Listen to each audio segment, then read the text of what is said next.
ಸ್ನೇಹಿತರೆ ನಮಸ್ಕಾರ. ಇವತ್ತು ನಾನು ನಿಮಗೆ ಒಂದು ಲೋ ಬಜೆಟ್ ಫೆನ್ಸಿಂಗ್ನ ಬಗ್ಗೆ ಒಂದು ಮಾಹಿತಿ ಕೊಡ್ತಾ ಇದ್ದೀನಿ. ಇದು ಗ್ರೀನ್ ಶೇಡ್ ನೆಟ್. ನಿಮಗೆ ಗೊತ್ತಿರ್ಬೋದು, ಈ ನರ್ಸರಿಗಳಲ್ಲಿ ಹಾಗೂ ಶುಂಠಿ ಗದ್ದೆಗಳಲ್ಲಿ ಬಳಸ್ತಾರಲ್ಲ, ಅದೇ ಗ್ರೀನ್ ಶೇಡ್ ನೆಟ್. ನಾವು ಇದನ್ನು ಅಡಿಕೆ ತೋಟದ ಬೇಲಿಯಾಗಿ ಬಳಸ್ತಾ ಇದ್ದೀವಿ. ಯಾಕಂದರೆ ನಮಗೆ ಒಂದು ಅಡ್ವಾಂಟೇಜಸ್ ಇತ್ತು. ಯಾಕಂದರೆ ನೀವು ನೋಡ್ತಿರ್ಬೋದು, ಈ ಚರಂಡಿಯಿಂದ ಆ ದಂಡೆಗಿರೋ ಹೈಟಿಗೆ ಸಾಮಾನ್ಯವಾಗಿ ಯಾವುದೇ ಪ್ರಾಣಿಗಳು ಹತ್ತೋ ಪ್ರಯತ್ನ ಮಾಡ್ತಿರ್ಲಿಲ್ಲ.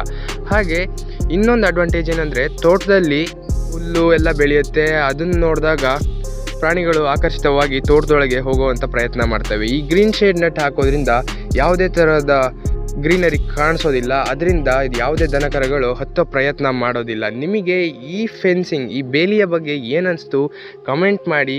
ಹಾಗೆ ನಿಮ್ಮ ಫ್ರೆಂಡ್ಸಿಗೆ ಶೇರ್ ಮಾಡಿ. ಇನ್ಸ್ಟಾದಲ್ಲಿ ನೋಡ್ತಿದ್ರೆ ಫಾಲೋ ಮಾಡಿ. ಹಾಗೆ ಯೂಟ್ಯೂಬಲ್ಲಿ ನೋಡ್ತಿದ್ರೆ ಸಬ್ಸ್ಕ್ರೈಬ್ ಮಾಡ್ಕೊಳ್ಳಿ. ಮುಂದಿನ ವೀಡಿಯೋದಲ್ಲಿ ಸಿಗೋಣ. ಇಷ್ಟು ಹೇಳಕ್ಕೆ ಇಷ್ಟಪಡ್ತೀನಿ. ಓಕೆ ಫ್ರೆಂಡ್, ಬಾಯ್.